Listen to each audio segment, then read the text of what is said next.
The time is now 6:36 on July 14th. I call this meeting to order.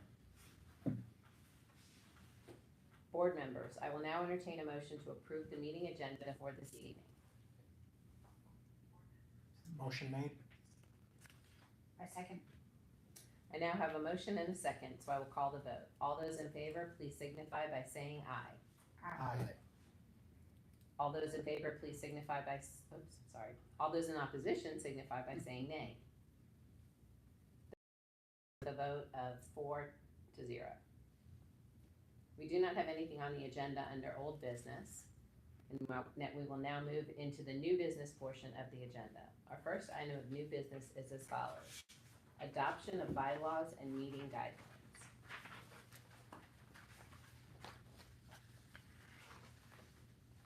Board members, I will now entertain a motion to adopt the bylaws and meeting guidelines. Motion made. I second. I now have a motion and a second, so I'll open the floor for discussion.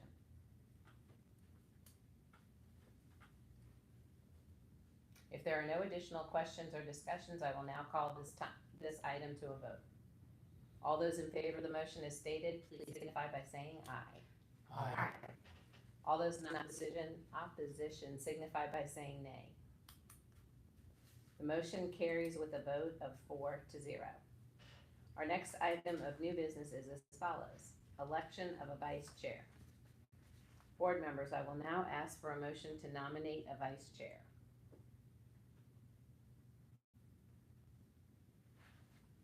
Eileen? So the way you do it is, I move to nominate Eileen, for the position of vice chair. Okay. And she can call it. I move to nominate Eileen for the position of vice chair. Seconded. I didn't think I entertained a second. I now have a motion, so I'll open the floor for discussion.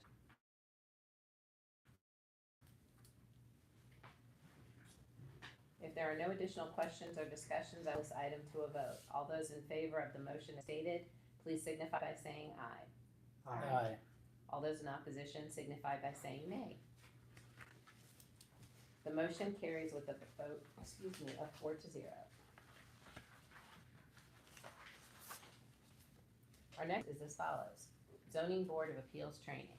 I will now turn it over to staff to conduct Zoning Board of Appeals training. All right, so, that's just some kind of, meeting procedure formality, so thank you. Eileen, you mastered it. Everything else is gonna be downhill from there. You can do pretty well. And so as meetings get kind of more complex with public hearings and things, I'll be able to, at least review the way the procedures work and things like that. We won't be able to discuss like the specifics of any particular case or anything. But as far as the procedure goes, that's something, you will probably start, because we won't have a chair at the next meeting. You will start out the next meeting and then the chair can take over, should that be the case. Wanted to start the training by, we've got several staff members in the room, so some of you might not know. So if you guys want to go around and how do you want to get this started? Alan Guerra, I'm a senior planner with the city of Mulberry. And then Rebecca Kiefer, Planning and Development Director.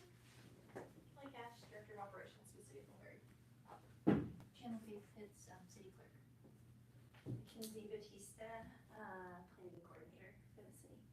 And your communicator extraordinaire, so you'll be hearing a lot from. Sorry to pester you about your emails. Are you all into your emails? Yes. I'm not.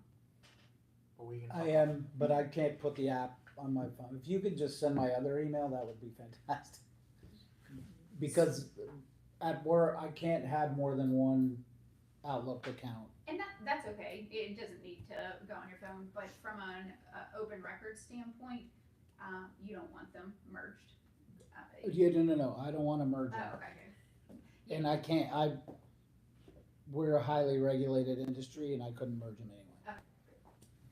All right, so with that, I think is it How not? do I turn it on? Do what? How do I turn this Oh, on? it was on. It was on. Yeah. Does it say Right. something? It must have timed out or something. Yes. Oh, there you go. Okay. The IT question. Restart it. There we go. All right. So, what we've got from an agenda standpoint tonight, and this can be kind of a jumping off point for questions, additional trainings, whatever you feel like when we kind of get into the substance of things. We'll go through and talk about kind of the authority of different processes that boards in the city hear, what the distinction in those processes is, because they're the decision-making process and the rules behind rezonings is very different from variances. And so it'll be, you guys kind of being able to see the distinctions in those is really important. And then we'll go over some case studies so you guys can start thinking through the thought process and the analysis that you'll do as we start seeing cases come through. So this is a perfect kind of slow start. There was no potential from the get-go that we would have applications because of the advertising requirements, but this is a really good kind of dip your toe into the process by not having is it too quiet? By not having any applications, and we're able to kind of get you a preview into the meeting process and your decision-making process. So your bylaws outline largely what your procedures are, as well as the Unified Development Ordinance. We also have state law requirements, variances, administrative appeals are defined in state law as with zoning procedures. And then we also have ordinance requirements that we have to comply with. And so you all are the decision making for all of the city's quasi-judicial decisions. So the Planning Commission, similar to you all, 5 members confirmed by the council. Right now, by ordinance, it's 1-year terms, and effectively they're 2-year terms the way that we kind of wrote it in the resolutions. Planning Commission appoints the chair, and for a 5-member board, your quorum is a majority of seated members. So for a full seat, it'd be 3 members. And so staying with you, the reason why Mackenzie hounds you for, can you let me know you're going to be at this meeting, is because there are very, very steep implications. As soon as you know you'll be at a meeting, is best to let us know, because we are advertising more than 30 days out from a meeting for different cases to be at a meeting. So if for some reason we have to cancel it, then it has pretty far-reaching implications for people coming to you. And then your decision is required within 30 days of the public hearing by ordinance. You all, as the Zoning Board of Appeals, make final decisions, which is a big difference from Planning Commission. You make final decisions on variances, and we'll kind of talk about what those are, as well as appeals of administrative decisions that are made by planning staff or any other staff kind of interpreting the zoning ordinance. And again, one of the case studies, we go into what that means for you. So rezonings, feel free to interrupt me if you have questions as we're going through any of this. For rezonings, those are effectively map amendments by state law. They're defined as legislative decisions. And so you are changing the zoning classification from one zoning district to another. And the process for getting that approved is going through Planning Commission, and then city getting a recommendation, and then city council makes a final decision on that. There's a required public hearing, and that happens before city council. The way it works out is it goes to, typically, it can kind of vary from this slightly, but so long as the advertising is done appropriately, a public meeting before Planning Commission, and then a first read and a public hearing in front of city council, and then a second read and decision. So it does have to go to 2 council members. Harder. That's nothing to do with state law, but the hearing is a state law requirement. For rezonings, we're required to notice that public hearing that happens in front of mayor and council between 15 and 45 days of that public hearing. And then we've got a set of criteria that we evaluate. For a rezoning, that criteria is kind of a loose kind of goalpost of how they can make their decisions, but not a mandated, everything has to be met within this criteria for them to be able to vote favorably for a rezoning. You'll see it's very different for your criteria. It's very, very kind of stringent about meeting the criteria as you guys are evaluating. And then appeals are done what's called de novo. So in a rezoning, an appeal can, during the appeal process, you can introduce new information, reports, other things that help support the decision. With you all, again, that appeal process is very different in that you only have what was said at this meeting or submitted at this meeting on the record. So that's a very stark distinction between the two. So this is the criteria that's in the ordinance that just kind of helps decision makers walk through the rezoning process.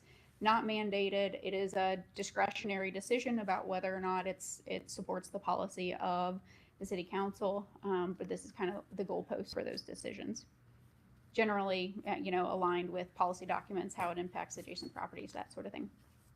Similarly, special use permits are uses that are allowed by zoning district, but they might not be allowed in every scenario. So it's very context specific.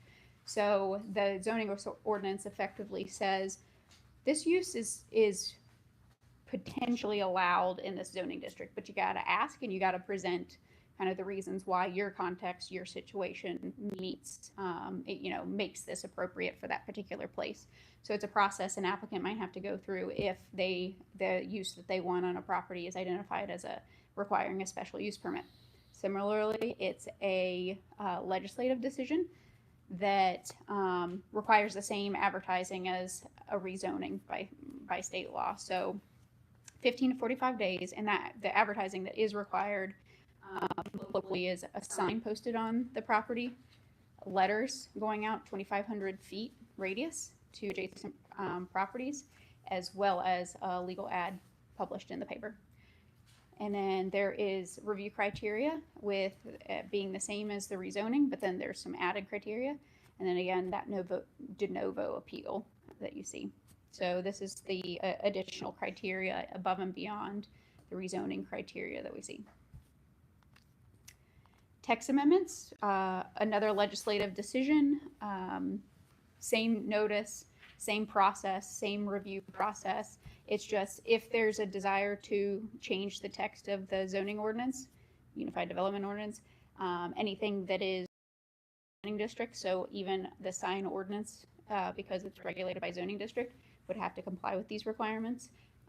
Then you go through that. So we've got a couple going through the mayor and council process right now that follow this public hearing process. So that brings us to variances. A variance is an ability to depart from the precise terms of the ordinance for a particular reason. It's effectively a relief valve for regulatory taking. So what that means is there are two types of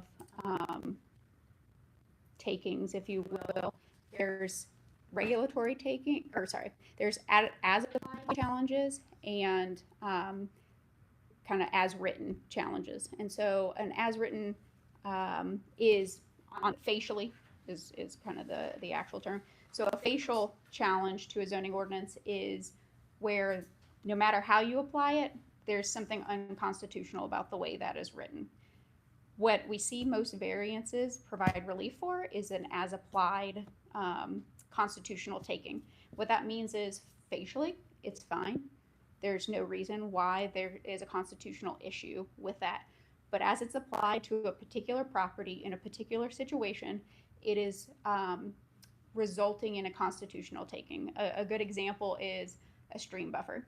You've got a residentially zoned parcel that's maybe been vacant for, since the 60s. In the 70s and beyond, stream buffer started getting applied. There's a stream that goes through the middle of it. And now there is a requirement that you can't put anything impervious pretty much in the majority of the lot. You've now taken, and let's pretend it's the same owner. You've now taken somebody's property who's owned it since before those regulations existed, and now that regulation, as it's applied to that lot, and said that they can't use it and considered it a regulatory taking.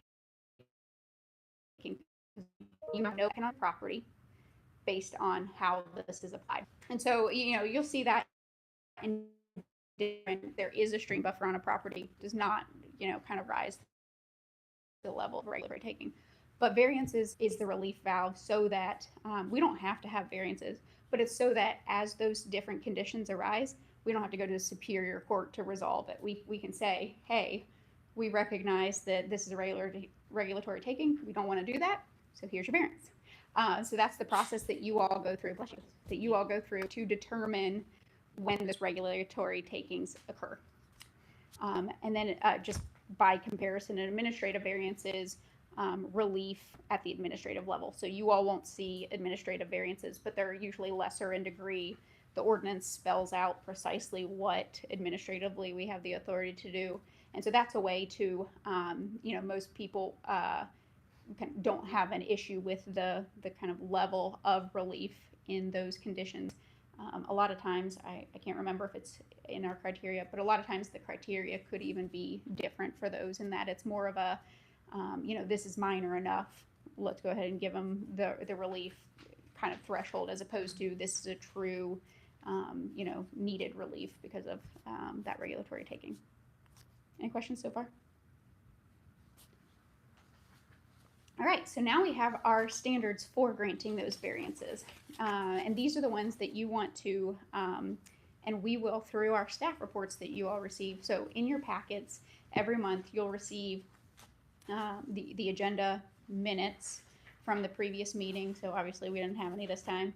And then you'll receive an application for whatever's before you, and then our staff report. And that staff report's going to give you basic information about the project, an understanding of the request, as because we do lots of meetings ahead of time, kind of develop an understanding of the application, and then we'll run through the criteria and provide our take on and provide responses for you in the criteria.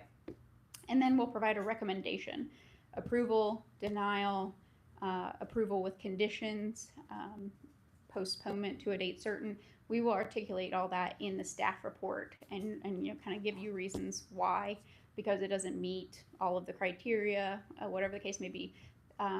If we provide any kind of conditions, it might be to mitigate some of the impacts of the request itself. So let's say there is the same situation, stream buffer, then maybe there's some sort of mitigation for a flow well or something that can help protect water quality into the stream on that residential lot. So there might be some rational nexus to what the request to vary is that we might provide. You don't want to go beyond kind of what that rational nexus is, and the impacts of the requests is the important thing. But you do want to run through all the criteria, and then also have really well grounded in your decision. You have every prerogative to disagree with our logic as to why something meets or doesn't meet this criteria.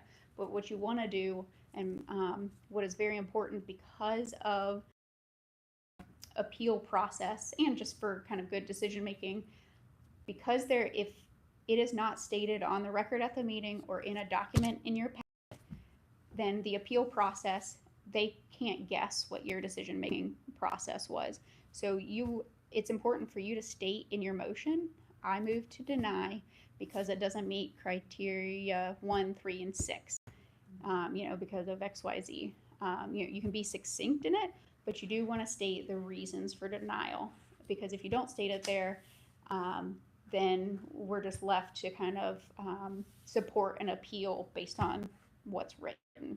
And especially important if you're kind of doing something different than the staff report, at least can help articulate if you're consistent with the staff's recommendation.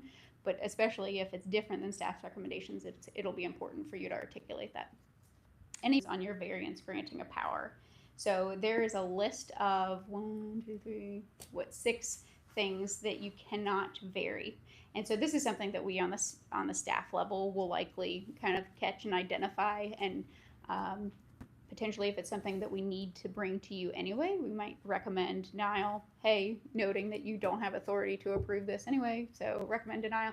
Or depending on the circumstances, it might be something that doesn't even rise to the level of something that gets on your application or that gets on your agenda. But just something to be aware of. A lot of it has to do with like density and uses, because that is a zoning power, a legislative decision, as opposed to something that you all have the ability to deal with. So if it's like a backdoor way to get a rezoning, get some of the same things that you can get through a rezoning, that's probably something that you can't vary. Appeals of administrative decision. When that comes around as, the zoning ordinance, unified development ordinance is a big document. There are a lot of ways to interpret that. There are a lot of opinions. You could give a couple of sentences and say, how would you interpret this based on this particular situation, and get a bunch of different answers. Now, those answers are usually bound, and based on things. But there's not to say that there's never been kind of disagreement on how to interpret something. It's a very collaborative kind of process to get these interpretations. So in applying the zoning ordinance and administering it for applicants, there may be a difference in how staff interprets something and how an applicant wanting to do something, or how a neighbor interprets something for how, a decision that an adjacent neighbor got or something like that. So there is a relief valve for that as well. It's the appeals of administrative decision. And so if somebody receives a decision, we say, no, sorry, we are not able to issue this permit because that use is not allowed. They disagree because it's a new use and they think that it is something that is allowed in that zoning district. They can apply for an appeal of administrative decision and come to you and have the facts presented, and you can discern whether or not that is something that you can uphold staff's decision, reverse it, and kind of determine whether or not we erred in kind of the interpretation, or a finding of fact is effectively what the measure of consideration that you have. So again, in those staff reports, we will outline the applicant came to us with this request. We made our decision based on these factors and this information, and then we came to this conclusion. And then we'll provide this criteria, and likely we might not actually answer each one of these, because that's a deliberation for you to make based on a decision that we made. But we will provide that for you as guidance for kind of making that decision. And similarly, the public hearings for those have 10 minutes in favor, 10 minutes in opposition. So we'll present kind of why we made said decision. We'll time it. Anybody else who is in favor of that decision will have an opportunity to speak. And then whoever's in opposition will be able to speak as well. And then you'll deliberate and make a decision. Now's probably good as time as any to talk about the deliberation process. So the way, and again, this is something we will articulate in this document, but the way that you will kind of manage that public hearing process is the facilitator of the meeting, whether it be chair or vice chair, will open a public hearing. So introduce the agenda item, staff will present the case, whether it be appeal or a variance. Then you'll open the public hearing, allow those in favor 10 minutes, allow those in opposition 10 minutes. Should there be a big crowd of people and you want to make sure to give everyone time, you can even at the beginning of that choose to give additional time. You just have to vote as a body to grant additional time equally for both sides. So you can do that at the beginning. Should time run out, you can do it then. People can reserve their time for rebuttal if one or the other wants to talk again. Then you close the public hearing. What you want to make sure to do through Robert's Rules of Order, this feels a little backwards to some folks. You have to be able to discuss as a body, and this is again especially important for y'all because you don't want to prejudge an application before it's kind of appropriate to start discussing as a body. So we need a motion on the floor So I move to approve, I move to deny, and a second for you all to discuss it as a body. Before that, you can ask questions. But to discuss it as a body, you want to make sure that you've got a motion on the floor. And then you'll discuss it. And when, you can even discuss, okay, I think I'm ready, to take a vote, kind of communicate to the chair when discussion's kind of wrapping up, and then you can call the vote. But you want to make sure to have that motion on the floor before any of that discussion as the full board begins. Any questions? Do we step away to talk about it? Mm-mm. Sit right here? and You talk do it about up here at the dais. With Mhm. people all here? Mhm. Okay, just curious. So my understanding that a vote is called for to approve or deny before we actually discuss it. That's correct.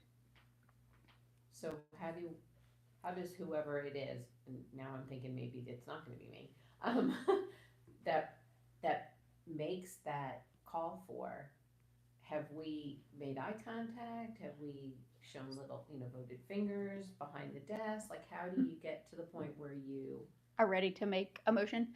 yeah, Is that what you- because how do we know if whoever's making that call, Mhm. are the people around me wanting to approve or wanting to deny? Are we split? Like, Sure, and that's why it feels a little yeah, it feels funny. really, And Right back. it's kind of at your point with the facts that you have in front of you. What would you like? Or you could just make the motion to be able to open the discussion in the first place. But because let's say it's to approve, and then through discussion you guys decide to deny. Then when the chair calls to vote on it, then all those nobody. All those opposed signify by saying nay. Okay, is there another motion on the floor? I move to deny. Okay, all those in favor, approve. So you can still have discussion on a motion that ends up failing. But yeah, you just to be able to open the discussion, you've got to make that first it motion. just seems so odd Mhm. that if, like, it seems like the person who makes the call, like if I say, if it's me, I vote that, a motion to approve, and everybody else at the table is going, what is she thinking? You know what I mean? Like, we should have like some silent signal where, like one is for yes and two is for no. And So we you kinda can- have an idea. You can go with how you actually feel, at that time, and then as more kind of facts come out, you can change your mind. You can go with staff's recommendations, That's a good idea. and then if different facts come out, or if you're solidified based on the discussion. Okay. Good questions. I think we've gone over most of this. You are hosting a public hearing, a formal public hearing that is mandated by state law. Advertising is 30 days for you all, so there's a much longer window, whereas legislative decisions is 15 days. We're required to give 30 days notice for you all, so you have a completely separate calendar from the legislative calendar. Of note, I think this is important information for you all. If there is a denial, if you all deny, by state law, cannot come back for a variance for 6 months. By our local ordinance, it's 12 months. They can come and request a reduction of that to 6 months, but in no case can it ever be 6 months from the date of the decision to, I think, the date of the decision. It's gray in state law, but the local ordinance actually clarifies it. That's just important to note because you do have the ability to accept a withdrawal without prejudice if you wanted to offer that. Folks can withdraw ahead of the meeting as well, so there might be something that you see coming down the pike or see advertised, and it might be that the applicant withdraws before it gets here, so that's a possibility. Once it gets on the agenda, then it does have to be kind of voted by you all to be withdrawn without prejudice, so that might be something that an applicant requests of you. If you're okay with them coming back, I mean, really the purpose of that requirement is so that somebody can't just keep hitting you with applications over and over again. It's a little bit of a, make sure you mean it when you apply, like berating the local government with the decision. So but if you want to give them the ability to, like, maybe it's not something that it's something that you're okay with part of the application, then it's something that you might be able to let them go back to the drawing board, figure something out, and then come back to you. And then again, any decisions here are appealed to Gwinnett Superior Court, and they are reviewed on the record. Just of note, constitutional considerations for everything, kind of planning and zoning, due process. We want to make sure that we're following not only state law, but also our local ordinances. We will also have at all meetings, just as a requirement, in the ordinance, there's kind of spelled out that process for how we process variances. That will be provided to any kind of applicants, just so that they're aware of making the process aren't arbitrary and capricious. One thing that misconception with decisions is precedent. So every application that you hear is based on the particular context of that property. And so there are no two properties that are identical. So as you're kind of deliberating and things, understanding, noting the distinctions, even if it's next door, it's a different property, situation's different. So you don't ever have to feel like I'm setting a precedent by doing this. You want to make sure you understand the distinction from another, but it's not in and of itself a precedent setting, so long as you're basing it on the context of that property. Equal protection, takings, we talked a lot about that. And then First Amendment, these don't come up as much in variance cases. Like RLUIPA is more of a land use situation where we have to regulate religious institutions similarly to other places of assembly, like movie theaters and things. We cannot be more restrictive with religious institutions. All right, let's see. So regular meetings, you'll notice kind of something that's different from Planning Commission and City Council is you don't have public comment on yours because of the public hearing process and the need to not prejudge applications and things. There is a public comment period, obviously, for everything that comes before you as an application. And so we want to make sure that we don't kind of erroneously push somebody to a public comment period when they should be speaking at a public hearing. So that's kind of the reason for that. And that's outlined in the bylaws. As you prepare for meetings, we are getting out the packets about a week in advance. Should there be a really big packet or something, we are limiting number of applications to 4. To 4 so that it's something that's manageable. But if for some reason there's a particularly large case, I don't expect it, because even concurrent variances, which is where there's a rezoning and some variances associated with it, are reviewed by City Council. So you all will never see like big new development variances or anything. But if you could review the staff reports ahead of time, kind of, you are welcome to call us and ask questions ahead of time. Again, make sure you're not prejudging the application, stating, opinions on the application and whatnot, because any kind of ex parte communication is not something that we can do on a quasi-judicial. All of the facts have to be heard and understood here the night of the hearing. But certainly if there's some sort of information that you feel like you need, don't ask each other. You can give staff a call and we can make sure to have that information the night of the meeting. Consider the criteria, consider the request, and then give us a call if you have questions. You mail the packets? No, email. Okay. Just general kind of a decorum for the meetings. Just make sure to be, sometimes they could be heated meetings and things. So we've got a process to follow, and that's kind of easy to keep members of the public kind of on task. tools that you see on the left is kind of what you use to run through this of the meeting.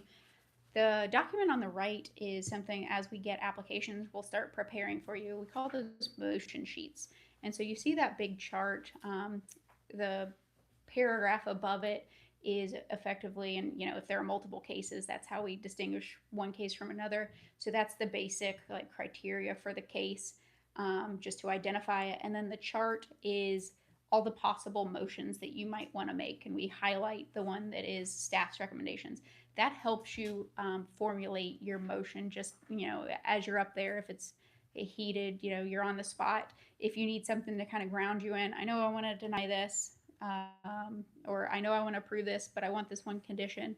Write down the condition so you can kind of articulate it, and then we can help you, articulate how to say the motion. I move to approve with the following conditions, and then you add your conditions. So that's really what we do with those motion sheets to support you in your decision-making process, but give you all the options. How far in advance are those received? The motion sheets, we just put those the day of. Okay. All right, and then trying to see if there's any new information here. Nothing. Just a distinction. Public comment period is what we have for kind of the non-public hearing process, and then for the just general public comment, public hearings is when we have the 10 and 10. As staff, we are able to support you. We provide those recommendations. Certainly during the meeting can help you kind of follow the correct process and things. So don't think you're on an island. If you're straying and need some help, we're here to support you. Robert's Rules of Order, where the bylaws kind of stop because they're not comprehensive as far as everything that could possibly happen in a meeting. Robert's Rules picks up, so there are any number of processes and things that we pull from Robert's Rules in addition. So just make sure you're being professional. One thing that you might have to do if you have some sort of interest in a case, something like that, then there is a recusal process. You'll want to indicate that you need to recuse yourself, and then you'll actually need to leave the room and not participate in the conversation for something like that. And then we'll call you back in for the next case. Outside of meetings, again, with that ex parte communication, you want to make sure that you're not talking about cases or anything after, before the decision is made. And then just a couple of things again, because we were merging the two. This is the city zoning map, and then this is the future land use map. And we've actually got some very recent changes to those as we adopted some more locally specific changes that are a little bit more consistent with city policy. So we'll provide, so this is the new one, we'll provide that kind of analysis and that kind of documentation in your packets as it's necessary for you all to consider the criteria. You guys ready to talk through some case studies? Sure. All right. And this is the, no pressure, just to give you a taste of some of the things that you might see in a simplified version. So the first one, there's a variance request, to reduce the minimum lot size from 40,000 square feet to 35,000 square feet. So a subject property totaling 35,000 square feet is being proposed as a farm winery use. The future development map classifies this area as equestrian and rural estates. And just for the purposes, I didn't include kind of the description of the equestrian rural, but let's say that farm winery is a use that is desired in that character area. So your considerations are the criteria. So kind of discuss and let me know what kind of decisions you think you make, and I can go flip to whatever. Would you rather have the considerations or the case? Considerations, I think so too. Okay.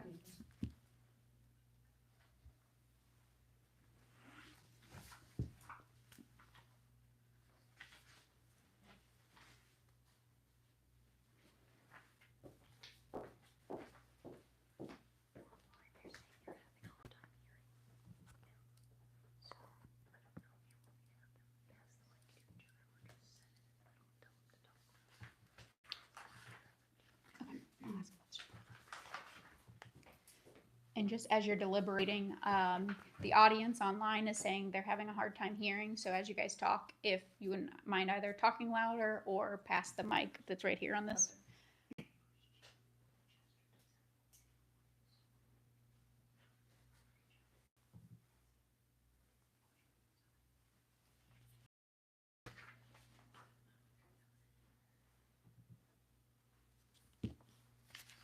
You guys want- you want some hints? Yes. All right, so this one's a little bit of a trick question. Let me go back to the. So the request itself is to reduce the minimum lot size from 40,000 to 35,000. Mhm. Reduction of lot. Yeah, which is not allowed under, state law, I believe. So, and that is, Yeah, that's what I was just looking at. Uh-huh. too. so there is no ability for you to decrease the minimum lot size authorized by the applicable zoning district. So that is something that you would not have the authority to do. It's set at 40,000. And so the only way that that can be changed is either a text amendment, changing what the minimum is, or a rezoning to be able to zone to a different district. All right. Will we have those guidelines available Yeah. each time as we go through? Yep. Okay, And again, you'll have our reading of it too. right. Okay. So I'm I just would- thinking to look back. So at then it. I would see that, and then I was reading that and I was questioning it, so then what do we do at that moment? So that's one of the ones that I said that you likely won't even get that application. It's more of, you're never going to see anything with this request.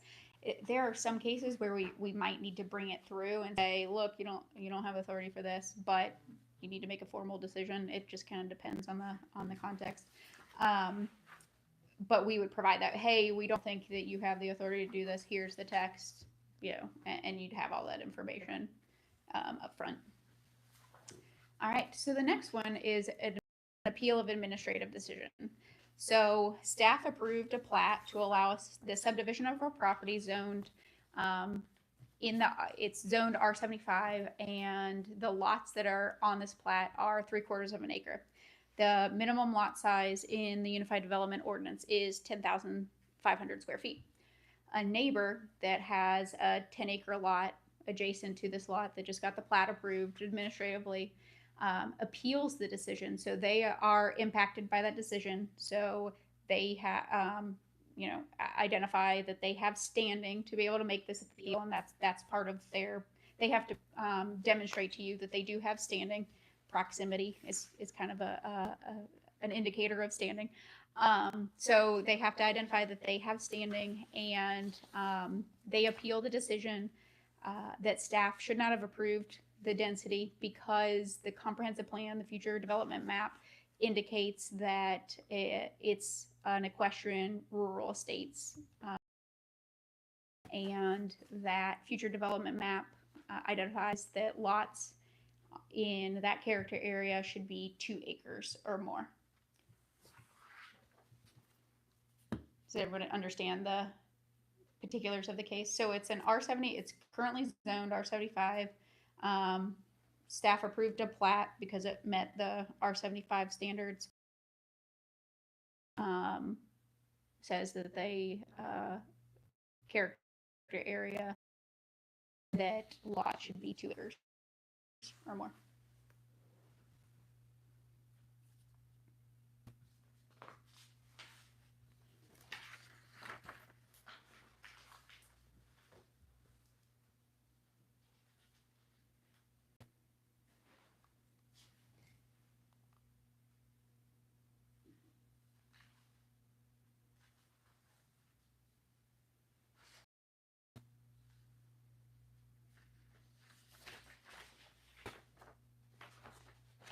So running through the criteria,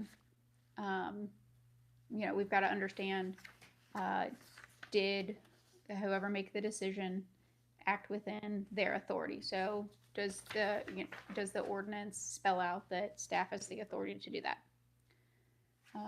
And so you kind of run through this criteria as you kind of hear the facts. Staff will go up there and develop a report. Here's why we made the decision.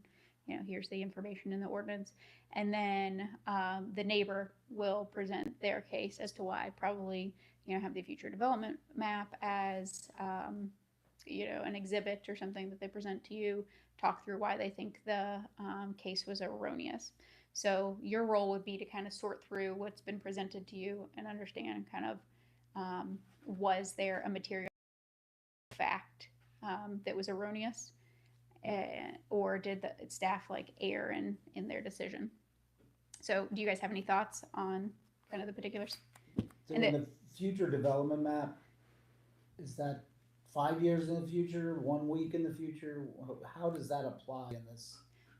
So that's a good question, and that's really the crux of this, because a future development map is part of a policy document, as part of the comprehensive plan. It's a 10 to 20 year horizon is kind of what that is. It's a vision of the city. Comp plans are relevant in the decision-making process for legislative decisions. So you can use a comp plan to support why you approve a rezoning or, something like that, but they are not regulatory. So where the neighbor would have maybe seen that and thought that there was a requirement for that applicant to provide 2 acres because they had a property that they developed by right and just submitted the plat. There's as that is that we cannot hold them to the policies and the comp by right in the zone. And so in this case, we would present to you, look, the zoning ordinance says this, that they can develop at rate. The comprehensive plan is a policy document. It's not something that we are able to reference. And there's some information in the Unified Development Ordinance, probably case law, things like that, that we would identify that this is not a relevant document based on the request that was before us. We had to look at it from a regulatory standpoint. And so that would be the information that we would provide to you. I think it's gonna be a lot easier to make decisions when we know what you guys are thinking, to understand the laws behind it. Uh-huh. I kind of think if the plan, the future plans are short, 2 to 5 years, let's say, well, you're gonna have this little teeny tiny lot and everything else is gonna be really big around it. My natural thought goes to, yeah, no, you should be having, 2 acres, right? Well, and I will say also, it's best practice to have your zoning match. You go through and then zoning is an implementation tool of that. Right. So it's a really good idea to have but a lot of times there's also, reason to say, you know what, this is our vision as people come through, because sometimes people don't want their property rezoned by a local government. So there are good reasons to not do it. But yes, in a perfect world, zoning would implement what's in the vision. But to that end, we are actually working on some text amendments to make some of those adjustments in the zoning ordinance right now for some of those recent future development map changes and character area changes that we did. But yeah, that's not always going to be the case. And it could be something that somebody kind of misinterprets how we're able to use and apply that document. And hopefully that's something that can be communicated outside of an appeal process. But, that's a more simplistic version of an appeal. It's usually not an easy kind of answer. You could, it's a tougher deliberation than something like that.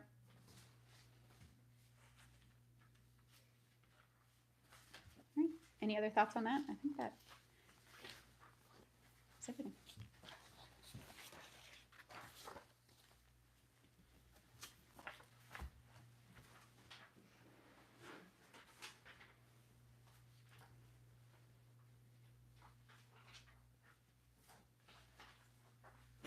just from moving forward, because we have to advertise so quickly, as we don't have applications, we'll probably can't, you've got in your packet a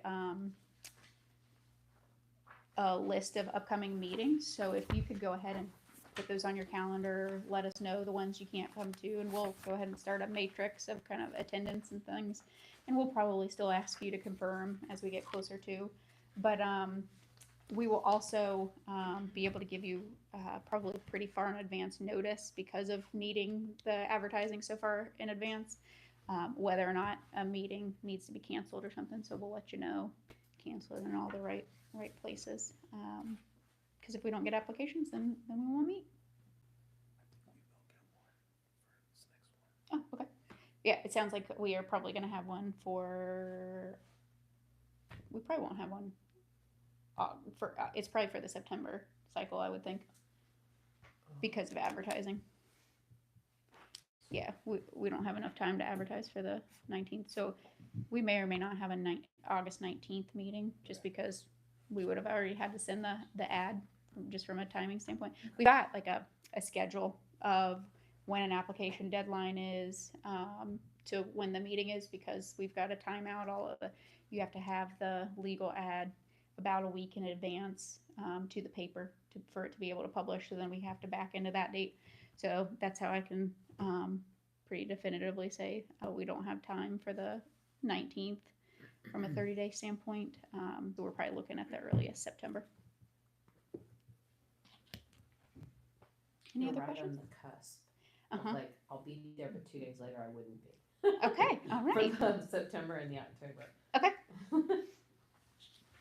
Any other questions? Thank you guys for, I know, kind of diving into meeting procedures and appeals process and stuff is heavy substance, but appreciate you sticking with me, and let me know if you have any questions, especially before we have applications. And you've got your staff team here to support you. Thank you. Thank you. Do we have to do Oh, this? yeah. Oh, yeah, I'm sorry. do I have was like, do we have Yeah. to do Yes. this? Oops. Board members, I will now entertain a motion to adjourn the meeting. Motion made. I second. I now have a motion and a second, so I will call the vote. All those in favor, please signify by saying aye. Aye. Aye. All those in opposition signify by saying nay. The motion carries. This meeting is adjourned.